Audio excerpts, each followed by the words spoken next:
So today we are privileged to be here in this amazing moment before all the beautiful ladies and gentlemen. And I'm really happy to have me in this amazing group who had really done an amazing work. Throughout this presentation, we did different sort of collaboration. We worked hard, came across different sort of information to make this presentation amazing and to give you proper information about the company. So before starting the presentation, I would like to thank ma'am as well, who helped us to make this amazing presentation and giving us different sort of guidelines so that we can actually come across the interesting and the correct information about the company. Today we are going to talk about What's your name? MD Imran Hussain. Imran Hussain. Yeah. Today we are going to talk about an amazing company which is called Lockheed Martin. Some of you might heard about it or not. But let me just go through about this company. This is the world number one largest, not number one, actually, world largest aerospace and defense company. Country, they rely on us. We produce the best quality full defense system for the country. Everyone wants to protect their country, isn't it? As everyone wants to protect their country, as they rely on us, it's our duty, it's our responsibility to ensure the best quality product in our company. So in this presentation, we are going to have different sort of ideas. At the same time, our team members is going to evaluate what the company is based on. At the same time, what the challenges we face during the working, and also we will talk about how we can come across different sort of solutions so that we can make an amazing environment in the workforce. So now I would like to welcome one of our team member to talk about the companies in details. Please, Kasham. Thank you, Imran. Good morning, guys. Myself, Kashan Raza. So, when we hear about some innovative companies, most of us instantly think about companies like Google, Apple, or Tesla. So, that's only because they are always on headlines. So, there's a one company that's working behind. So, they are making some security systems. They are working always behind the scenes. So, that's company's Lockheed Martin. Lockheed Martin starts in 1915 from two brothers, and they started it from a garage. First, they built a small seaplane, and by so far now, Lockheed Martin is the world largest defense contractor and one of the biggest aerospace company who's producing the fighter aircraft. So most of guys maybe know about F-35 and F-22 Raptors.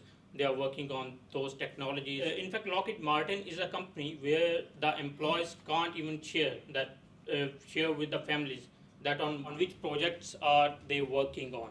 So when we are choosing this company, we decided that we didn't want to study another tech giant. Once there's no room for mistake, where the small mistake can not only cost of dollars, it can maybe the cost of lives, and it can impact the whole world. So it's a company where ethics, responsibilities, and risk management all works together and plays a big role in everyday life. So now I would like to invite my next team member. So we will talk about the motivational issues in the Lockheed Martin. Thank you, Kashan. As my previous two team member explained about the company and gave an introduction about the company in details, I would like to talk about some motivational issues that Lockheed Martin is currently facing that need to be deal with immediately or so. Otherwise, the company will collapse in day after tomorrow. Let's talk about the first issues that we are facing. This, as mentioned by previous team members, as a defense company, we work on a time-sensitive projects such as F-1 fighter, like F-16 or F-13 jet fighter. We have to work on a sensitive data and a timeline, as we have to deliver it to the many countries. So our employee work in a tight situation.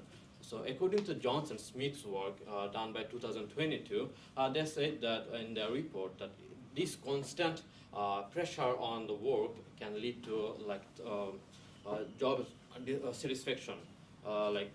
If they work in a condition that they have to be in a time-sensitive situation for a long period of time, their job satisfaction might be reduced, and hence the turnover will increase day by day.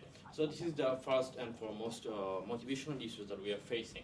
The second motivational issue I was facing, as a defense company and started in 1995, we have a lot of generational gap between our employees. For example, some may are in 30s, or some may are in 40s, or some may are in early engineer or early talentful people working in our company. But the Lockheed Martin didn't place a wonderful workplace for all those generations, mitigating the gap between them. So this is another factor that hampering our growth. Talk about work-life balance. Every company has some sort of work-life balance, but the thing is, it has to be in a sweet spot that everyone can lead their life properly and do their job correctly, so that they can grow a personal life, and they can spend their time with their family, and they can do their project on time, enhancing their company and leading to the country's or nation's success. So the work-life balance in Lockheed Martin is quite difficult to explain, because in order to build something like a jet fighter, we have to work day and night. So we need to bring all those talents for all over the globe to meet in one place to build up something. There is a lot of things can go in a jet fighter or rocket engine or a missile. So it's not about like everything is planned. Everything could go wrong. So how we deal with those situations? So in order to this, so the work-life balance of employees get jeopardized. Talentful people or talentful engineer come from a different part of the globe. He's expecting something. He's put his life and effort to this company, or he's acquiring talent. If he's not getting what he's providing to the organization or company and sacrificing his time and effort for the company, he likely may seems to go somewhere else to apply his skills and knowledge to gain what he's deserved. So in Lockheed Martin, the thing is, as they are in a defense company, they are not likely to give the right amount of effort to the employees. This is the current one of the problem we are facing. To wrap up all those problems, so in order to build up a company more stronger that can work in a sensitive information, we have to care our employees.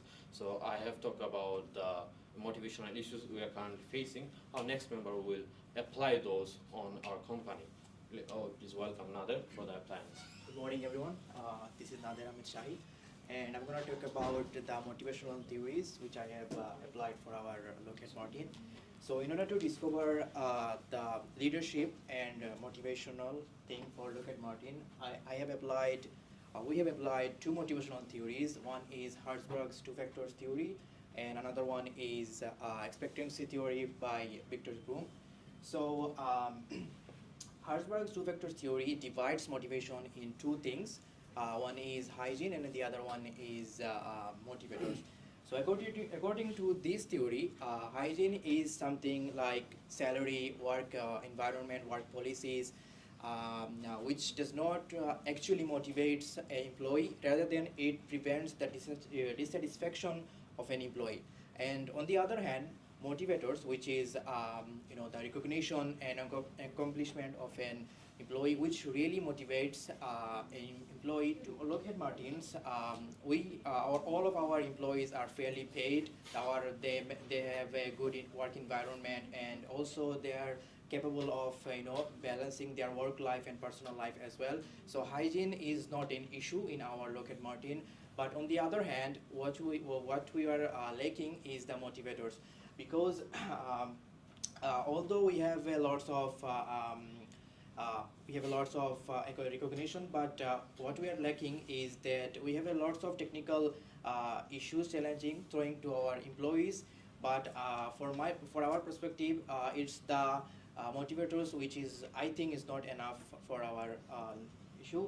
And the another perspective from expectancy theory, which is provided by Victor Bloom. According to this theory, we have an individual's motivation is divided by three things. One is expectancy, another is in instrumentality, and the other one is valency. So expectancy means the efforts which will give you a good performance, and instrumentality means the performance which will give you rewards, and valency means the value of the rewards.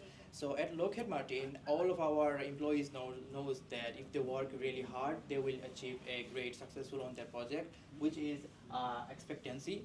And but there is a problem. There is a doubt on their mind is that whether if they work hard, what will be the quality of the work. So this quality and also what will be the rewards of the work. So which is a doubt. So this is the instrumentality. Application of this theory suggest us that not only we cannot solve all the problems of market routine by increasing the salaries or providing the extra benefits, but we have to deep dive into our employee psychological things. For example, their recognition, the communication, and also the fairness of all of the employees.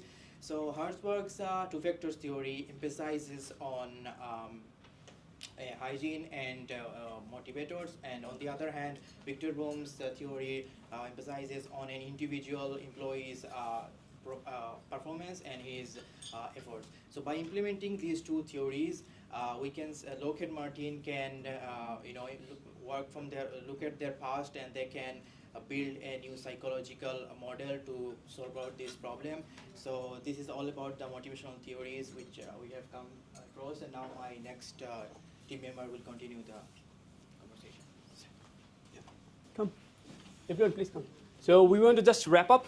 So before concluding the presentation, we'd like to say that Lockheed Martin is a reliable company. Every nation's leader, they rely on us. And it's our duty to protect their country, providing them best quality services. Another thing is that Lockheed Martin is not just a company. It's like the innovation. It's also, it has got advanced technology, and all the employees of the company, they seems like all our family members. So we actually value our employees, we value our product, and we value our services at the same time. So throughout the presentation, we came across two theories. I would like to mention the Herzberg, another one is Boehm's theory. So based on two theories, we try to actually solve the issues that we are frequently getting in the company. So yeah, that's all about for today's presentation. And thank you very much everyone for listening to us throughout the presentation. And before saying goodbye, I would like to thank my team members and also ma'am and everyone for having here in this today's presentation. Thank you. Bye-bye. Thank you. Stay there, Cindy. Very informative presentation. I think, Imran, all of you have done very good research. Prashant, you expressed you spoke about the organization profile very well. And Pavel, good introduction, motivation challenges were very well addressed and indirectly linked to the culture. Now the theories were also well addressed and they linked to the organization. And yeah, practical strategies were addressed. You've been a visiting student, I hardly see you in the class. So I He's can on holiday understand. visa. Pardon? He's on holiday visa. He's on holidays. Okay, but well done, Lockheed Martin. Thank you, ma'am. Thank you. All of you did very well. So if you guys have any question, you can ask. No time for questions because you need All right. to end of the class. Thank you, ma'am. Thank you. Thank you, everyone. See ya. So, man, coffee. Please, and please, Do we have, yes, we have the recording.